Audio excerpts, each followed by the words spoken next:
Assalamu alaikum wa rahmatullahi wa barakatuh. Welcome dear students, welcome back to EACT classes. This is me Asif Javed, MSc, MPhil and JK Set in Mathematics. I am the subject faculty for Mathematics in EACT classes platform. Today I am going to discuss with you guys the sectional test which most of you took today. तो मैं एक एक करके वो सभी questions लूंगा जो आज के टेस्ट में आपसे पूछे गए हैं और उसकी एक्सप्लेनेशन भी आपको दूंगा। तो आइए शुरू करते हैं। सो लेट मी स्टार्ट।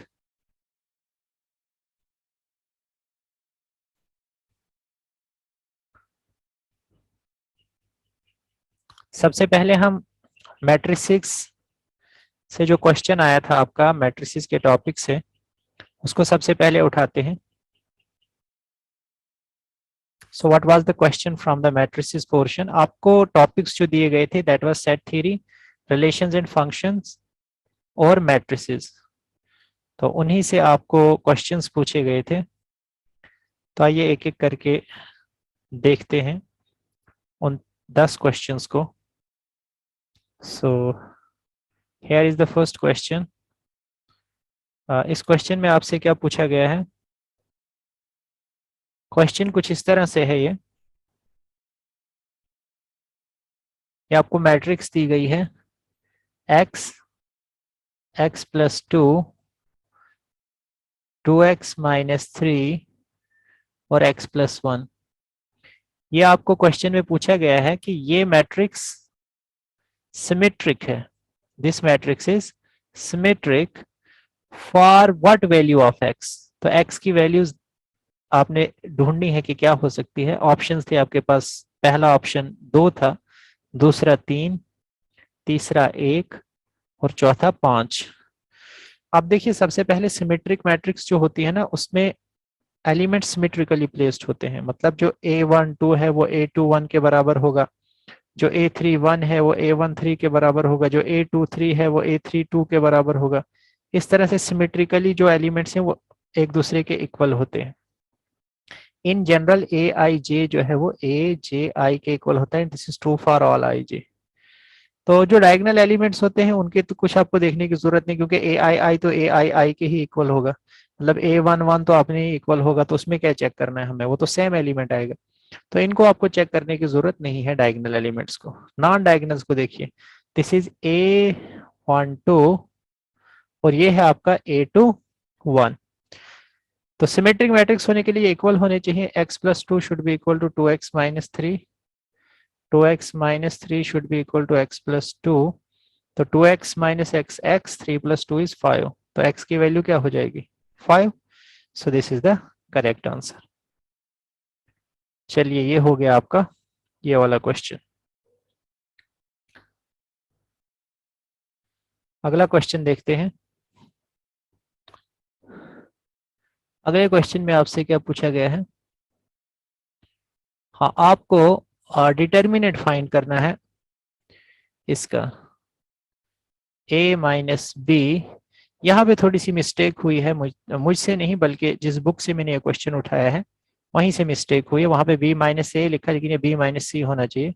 c माइनस ए, देन b प्लस सी, c प्लस ए प्लस बी और फिर ए बी सी।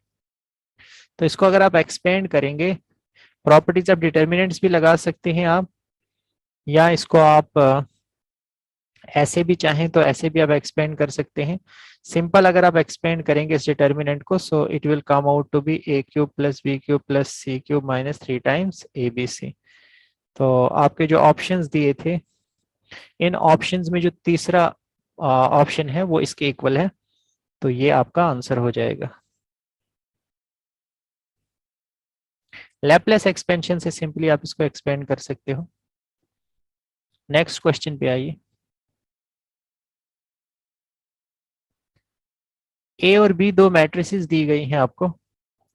एक ए मैट्रिक्स है, इसका ऑर्डर है 3 क्रॉस m, और एक मान लीजिए कोई दूसरी मैट्रिक्स है, उसका ऑर्डर है 3x n। ये दो मैट्रिक्स दी हैं, आपसे पूछा गया है इसका बताइए क्या ऑर्डर होगा, 3a माइनस 2b का। तो बच्चे क्लियर सी बात, और आपको फर्दर ये भी दिया गया है कि m और n दोनों क्या है, इक्वल है। मान लेते हैं ये दोनों किसके इक्वल हैं, किसी p के इक्वल है, तो दैट मीन्स ये 3x p है, ये भी 3x p है। आपको एक चीज क्लियर होनी चाहिए कि अगर एक मैट्रिक्स को हम किसी भी स्केलर से मल्टीप्लाई करें, उससे मैट्रिक्स के ऑर्डर में कोई फर्क नहीं पड़ता। सपोज 1 2 3 4 है, अगर मैं इसको 4 से मल्टीप्लाई करता हूं तो ये क्या हो जाएगा, 4 8 12 और 16। तो इसके ऑर्डर में कोई फर्क पड़ा, ये 2x2 पहले भी था, 2x2 बाद में भी हो जाएगा। तो ये ऑर्डर इसका सेम रहेगा, इसका ऑर्डर भी सेम रहेगा। और आपको पता है सेम ऑर्डर की मैट्रिसेस को ही हम आपस में ऐड या सब्ट्रैक्ट कर सकते हैं। ये बिल्कुल ऐसा ही है जैसे केले को आप केले में ऐड कर सकते हैं, आम को आप आम में ऐड कर सकते हैं। ऐसे थोड़ी ना कहेंगे कि 10 केलों में अगर आप 5 आम ऐड करें तो बोलो कितने केले हो गए। तो same similar sort of quantities को ऐड या सब्ट्रैक्ट किया जाता है। तो वही लॉजिक यहाँ पे भी है कि इनका ऑर्डर जो है वो सिमिलर होना चाहिए। तो ऑर्डर तो इनका सिमिलर है, प्लस फिर ऑब्वियस सी बात है जब केलों को केलों में ऐड करेंगे तो बाद में आपको क्या मिलेंगे, आम थोड़े ना मिलेंगे, वो केले ही मिलेंगे। तो सेम ऑर्डर अगर एक का है दूसरे का भी सेम है, जो इनका सम करके या डिफरेंस करके जो ऑर्डर होगा वो भी सेम ही होगा। मतलब अगर एक 3x p ऑर्डर है, इसका भी 3x p है, तो नई जो मैट्रिक्स उसका ऑर्डर भी क्या हो जाएगा, 3x p। अब ऑप्शंस में आपको क्या दिया गया है, ऑप्शंस में आपको m×3 दिया है, फिर 3x3 दिया है, फिर आपको m×n दिया है, और फिर आपको 3x n दिया है। तो जरा बताइए मुझे 3x p ये हो सकता है, ये तो नहीं हो सकता, ये भी नहीं हो सकता, m×n भी नहीं हो सकता, 3x n होगा, क्योंकि ये p जो है ये m के भी इक्वल है और n के भी। So if you take p equal to n, तो ऑर्डर क्या हो जाएगा, 3x n। तो ये इसका सही आंसर हो जाएगा।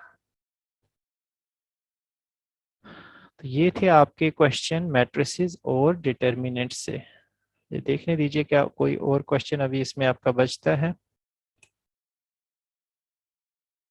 सो लेट मी सी।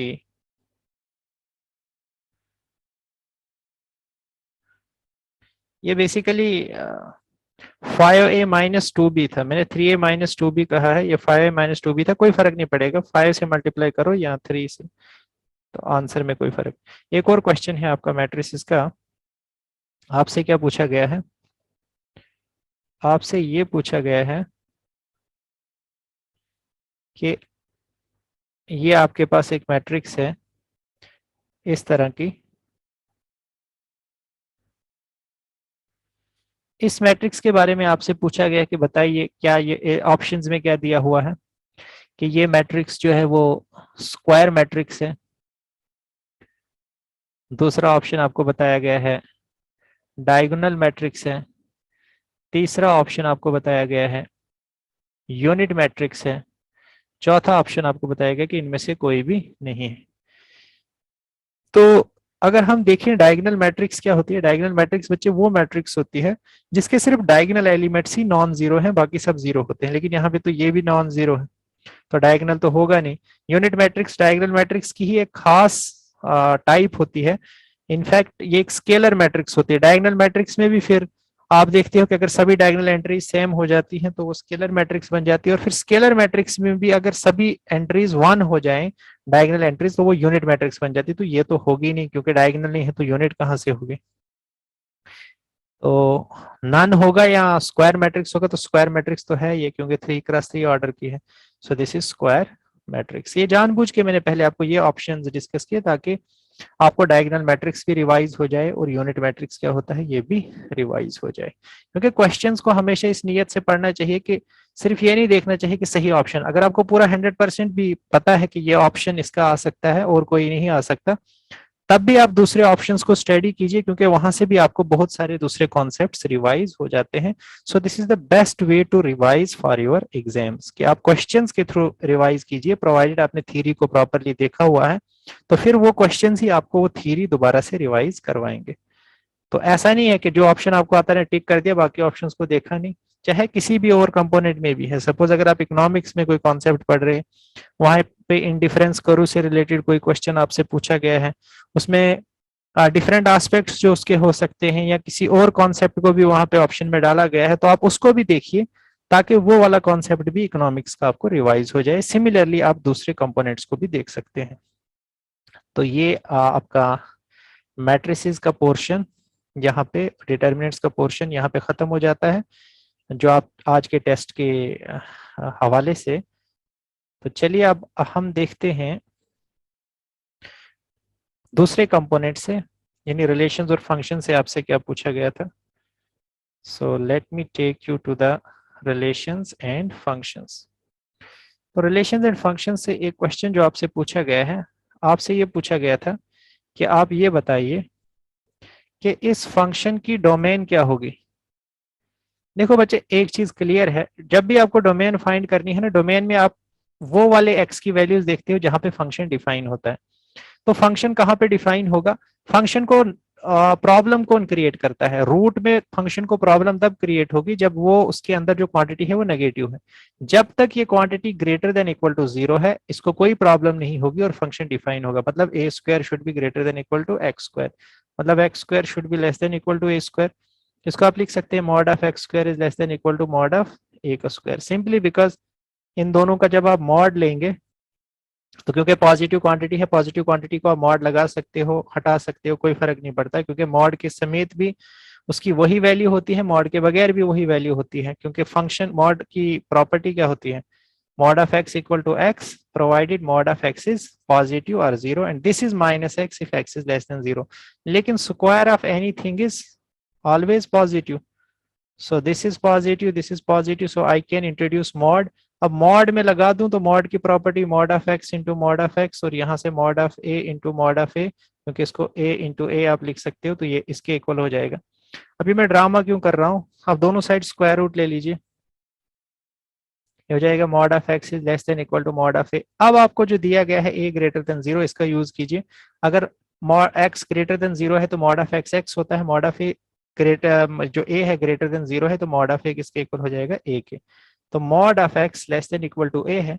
अब इनइक्वालिटीज से हमें ये पता चलता है कि अगर mod of x less than equal to a है तो एक्स किसके बीच में लाई करता है, माइनस ए और ए के बीच में। मतलब जो डोमेन है आपकी वो माइनस ए से लेकर ए तक होगी, जिसमें ए भी इंक्लूडेड होगा और माइनस ए भी इंक्लूडेड होगा।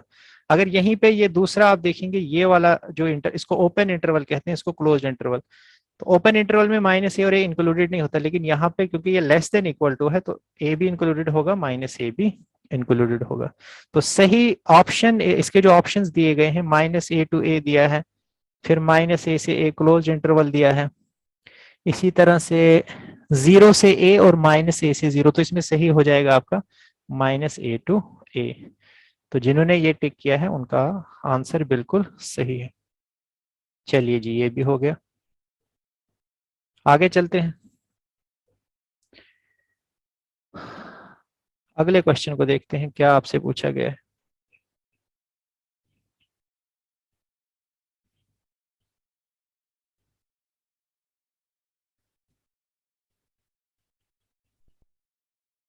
रिलेशंस और फंक्शंस में जो अगला क्वेश्चन आपसे पूछा गया है वो है 1/1 -2 cos x। इस फंक्शन की रेंज आपसे पूछी गई है, मतलब सिंपली आपको देखना है एफ एक्स किसके बीच में लाई करता है। तो सबसे पहले cos x देखो किसके बीच में लाई करता है, -2 और 2 के बीच में। तो 2 cos x किसके बीच में लाई करेगा, दिस इज -2 और 4 के बीच में। तो माइनस, ये क्वेश्चन यही है, लेट मी चेक, हाँ 1 माइनस, हाँ ठीक है, बट गुड।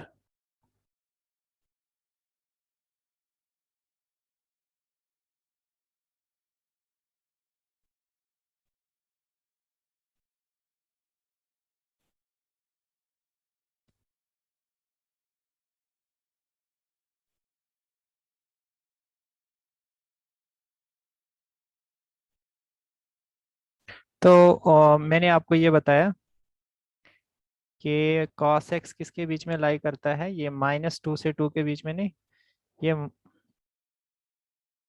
-1 और 1 के बीच में। सिंपल सी बात है, आप पढ़ते आ रहे हो, कॉस एक्स का ग्राफ आपको पता है ये होता है, सॉरी ये नहीं होता, ये साइन का होता है।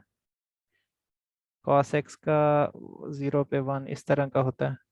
मतलब ये किसके बीच में लाई करता है, 1 और -1 के बीच में, ना तो 1 से ऊपर लाई करता है ना -1 से नीचे। तो कॉस एक्स जो है ये किसके बीच में लाई करता है, -1 और cos x, this lies between -1 to 1 2 cos x, क्योंकि हमें इस फंक्शन तक पहुंचना है, ये लाई करता है -2 से 2 के बीच में। तो -2 cos x किसके बीच में लाई करेगा, दिस इज -2 से लेकर 2 के बीच में, क्योंकि ये यहाँ से शिफ्ट हो जाएगा, ये -2 होगा, ये 2 हो जाएगा। तो 1 -2 cos x किसके बीच में लाई करेगा, -1 से 3 के बीच में। But stop for a moment, function को देखिए, फंक्शन ये है 1 - 2 cos x की हर वैल्यू बर्दाश्त की जा सकती है, लेकिन जीरो वाली वैल्यू बर्दाश्त नहीं की जा सकती, क्योंकि जीरो पे ये फंक्शन नॉट डिफाइंड है। इसका मतलब अगर आप ये वैल्यूज देखें कहाँ से कहाँ, -1 से लेकर 3 तक, इसमें जो जीरो वाली वैल्यू है यहाँ पे प्रॉब्लम क्रिएट करती है ये फंक्शन के लिए। तो इसलिए हम 1 - 2 cos x की कौन कौन सी वैल्यूज ले सकते हैं, -1 से लेकर 0 तक भी ले सकते हैं, और फिर 0 को छोड़ के 0 से लेकर 3 तक ले सकते हैं। लेकिन 0 को हमें एक्सक्लूड करना पड़ेगा, क्योंकि 0 पे ये फंक्शन डिफाइन नहीं होता है। तो अब हमारे पास दो रीजन आ जाएंगे, एक रीजन आएगा इसके बीच में, एक इसके बीच में, लेकिन हमें ये नहीं चाहिए, हमें 1/1 - 2 cos x चाहिए। तो 1 - 1 - 2 cos x करूंगा तो ये लेस देन इक्वल टू -1 हो जाएगा, ग्रेटर देन 1/0, लेकिन ये -∞ होगा, क्योंकि -1 से पीछे क्या होगा, -∞। तो एक रीजन तो आपका ये हो गया, मतलब -∞ से -1। यूनियन दूसरा रीजन कौन सा है, जब इसको आप फिर से 1/1 - 2 cos x करेंगे तो ये ग्रेटर देन इक्वल टू उल्टा हो जाएगा 1/3, और ये लेस देन हो जाएगा 1/0 इन्फिनिटी। मतलब कौन सा रीजन, 1/3 से लेकर इन्फिनिटी। तो दो रीजन आ गए, एक आ गया -∞ से -1, और यूनियन 1/3 से लेकर इन्फिनिटी। तो ये है आपकी रेंज जिसमें ये फंक्शन लाई करेगा। Is that okay? So this is fine. तो ऐसी इंस्टेंसेस में आपको जल्दबाजी नहीं करनी है, क्योंकि जीरो पे अगर उसकी वैल्यू जीरो हो जाती है तो फंक्शन डिफाइन नहीं होता, इसलिए जीरो को आपको एक्सक्लूड करना पड़ेगा। तो ये आपका एक और क्वेश्चन हो गया रिलेशंस एंड फंक्शंस का। चलिए आगे चलते हैं। This is it. अब रिलेशंस के कुछ क्वेश्चंस हैं। आपको क्या दिया गया है, एक ए सेट दिया गया है, इसमें m एलिमेंट्स हैं, दूसरे में n एलिमेंट्स हैं। आपको ये पूछा गया है कि आप बताओ कितने रिलेशंस हम ए से बी के बीच में डिफाइन कर सकते हैं। ए और बी के बीच में कितने रिलेशन। देखो बच्चे, रिलेशन होता क्या है, रिलेशन होता है subset of A into B. मतलब हमसे ये पूछा जा रहा है, और ये नॉन एम्प्टी रिलेशन, पहले तो हम टोटल रिलेशन फाइंड करते हैं ना कितने हैं। तो मतलब हमसे टोटल नंबर ऑफ रिलेशन जब पूछ रहा है ए और बी के बीच में, मतलब टोटल नंबर ऑफ सबसेट्स पूछ रहा है किसके, ए क्रॉस बी के। तो किसी भी सेट में जो टोटल नंबर ऑफ सबसेट्स होते हैं वो 2 की पावर होता है उस सबसेट में कितने एलिमेंट्स हैं। तो ए इंटू बी में कितने होंगे, m इंटू एन। अगर a में m है, b में n है, तो a इंटू बी में m इंटू एन। मतलब इतने सबसेट्स होंगे a क्रॉस b के, और जितने a क्रॉस b के सबसेट्स होंगे उतने ही रिलेशन होंगे। तो टोटल रिलेशन कितने होंगे, 2 की पावर m क्रॉस n। लेकिन हमने नॉन एम्प्टी निकालने हैं, तो एम्प्टी को माइनस कर दो। तो माइनस करके जो हमारे पास आंसर आएगा 2 की पावर mn माइनस 1, ये आपके हो जाएंगे non empty relations. So this was another question. Coming to the next question, ये भी हो गया। आई गेस हमारे सभी क्वेश्चंस हो गए हैं, if I am not wrong. ये भी हो गया। Let me check. सिमेट्रिक वाला भी हो गया, डिटर्मिनेंट वाला भी हो गया, ऑर्डर वाला भी हो गया, देन स्क्वायर मैट्रिक्स वाला भी हो गया, डोमेन वाला भी हो गया, रेंज वाला भी हो गया, रिलेशन वाला भी हो गया। हाँ, एक दो अभी कुछ क्वेश्चंस हमारे बचते हैं, बिल्कुल। नेक्स्ट हमसे ये पूछा गया है कि अगर, देखिए हमारे पास कुछ सेट्स दिए हैं। F1 this is set of parallelograms. F2 क्या है आपका? This is set of rectangles. F3 क्या है? This is set of rhombuses. और F4 क्या है आपका? दिस इज सेट ऑफ, ये आपके हो जाएंगे सेट ऑफ स्क्वायर्स। और F5 जो है दिस इज सेट ऑफ ट्रेपीजियम्स। तो आपको ये पूछा गया है कि बोलो F1 जो है ये किस यूनियन को कंटेन करेगा। देखो ऑब्वियस सी बात है, आपने देखना है जो जो पैरेललोग्राम्स होंगे वो F1 का पार्ट हो जाएंगे। तो रेक्टेंगल्स भी पैरेललोग्राम होती हैं क्योंकि अपोजिट साइड्स जो हैं वो इक्वल और पैरेलल होनी चाहिए, वो हैं रम्बस में भी स्क्वायर में भी। मतलब इनमें जो ऑप्शन होगा वो होगा F1 union F2 union F3 union F4। F5 आ नहीं सकता है F1 में क्योंकि F1 अपने आप में खुद आ जाएगा, फिर F2 भी इसमें आ जाएगा, F3 भी आ जाएगा, F4 भी आ जाएगा। F5 नहीं आ सकता क्योंकि ट्रेपीजियम्स में सिर्फ एक पेयर होता है पैरेलल, और उसमें भी इक्वालिटी नहीं होती, सिर्फ पैरेलल होता है, और एक पेयर जो है वो नॉन पैरेलल होता है। तो ये इसमें नहीं आएगा, ये वाली यूनियन आ जाएगी। तो यही आपका सही आंसर हो जाएगा। अच्छा, एक और आपसे एक इंटरेस्टिंग क्वेश्चन पूछा गया था related to number of subsets. Set theory के बेस पे आपसे क्वेश्चन पूछा गया था। अच्छा, उससे पहले ये वाला देखिए, जिसमें डिमॉर्गन्स लॉ का यूज है और बेसिक सेट थ्योरी है। ए इंटरसेक्शन बी कॉम्प्लीमेंट का होल कॉम्प्लीमेंट, बीच में क्या था? Union, union B intersection C, ये किसके इक्वल है? तो देखिए इस पे आप डिमॉर्गन्स लॉ लगाइए, ये हो जाएगा ए कॉम्प्लीमेंट यूनियन बी कॉम्प्लीमेंट का whole complement union B intersection c. अब इसमें आप सॉर्ट ऑफ वो डिस्ट्रीब्यूटिव प्रॉपर्टी लगाइए, तो ए कॉम्प्लीमेंट यूनियन, इसको पहले कंप्लीट कर दीजिए, ये बी कॉम्प्लीमेंट का कॉम्प्लीमेंट बी हो जाएगा यूनियन बी इंटरसेक्शन सी। अब इस पूरे को इसके साथ लीजिए, फिर इस पूरे को इसके साथ, तो ये ए कॉम्प्लीमेंट बी, बीच में क्या है? यूनियन बी, और ये intersection A complement union B A complement union B union C. अब देखो ये हो जाएगा ए complement union B, associative law लगाइए, और ये हो जाएगा ए complement union B union C. अब आप क्लियरली बता सकते हैं मुझे कि बी यूनियन बी क्या होगा? बी ही होगा। ये हो जाएगा ए complement union B intersection A complement union B union C. तो इनमें से बड़ा कौन सा है? ये तो दोनों में है, A complement union B intersection A complement union B union C. ये दोनों तो इसमें भी है इसमें भी है, तो बड़ा कौन सा है? ये वाला। लेकिन इंटरसेक्शन में हमेशा छोटा सेट आता है। सिंपल सी बात है, जैसे ए अगर आपका 1 2 3 है और बी आपका 1 2 है, तो इनके इंटरसेक्शन में कौन सा आएगा? दोनों, मतलब 1 2 मतलब छोटा सेट, इंटरसेक्शन में हमेशा छोटा सेट, तो इन दोनों में से छोटा कौन सा है? A complement union B. So A complement union B जो है ये आपका सही आंसर होगा, A complement union B. And I guess this is second part. And then finally आपसे पूछा गया था, सीधा सीधा आपको दिए गए थे दो फाइनाइट सेट्स,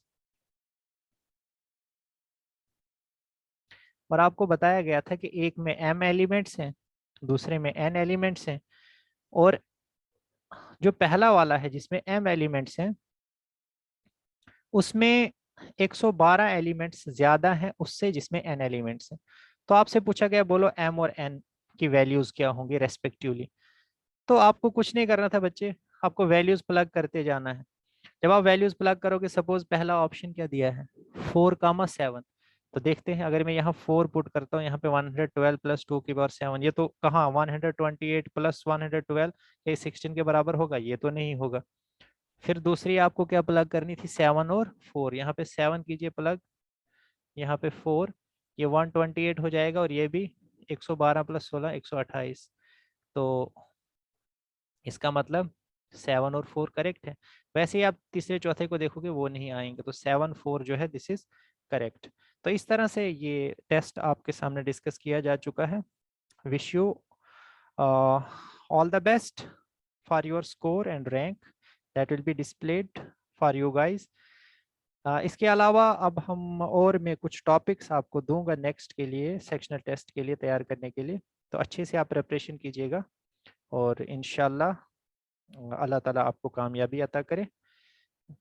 अगर आपको ये वीडियो अच्छी लगी है तो अपने कमेंट्स से ज़रूर हमें नवाजिएगा, क्योंकि इससे हमारी हौसला अफजाई होती है। It gives us constant encouragement to provide you quality content. So this is all I have for you guys today. Thank you so much and have a nice day.